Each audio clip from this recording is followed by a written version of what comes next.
You're watching How Leap. Let's set the classic iPhone ringtone. The classic ringtone is called opening and is already on your phone.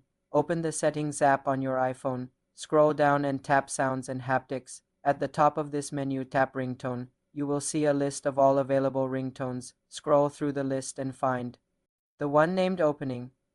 Tap on opening to select it. A check mark will appear next to it. You will hear a preview. The classic opening ringtone is now set for all incoming calls. To set it for a specific contact, open the Contacts app, select the person, tap Edit, tap Ringtone, and choose Opening from the list. Tap Done to save for more simple computer tutorials. Subscribe to the channel.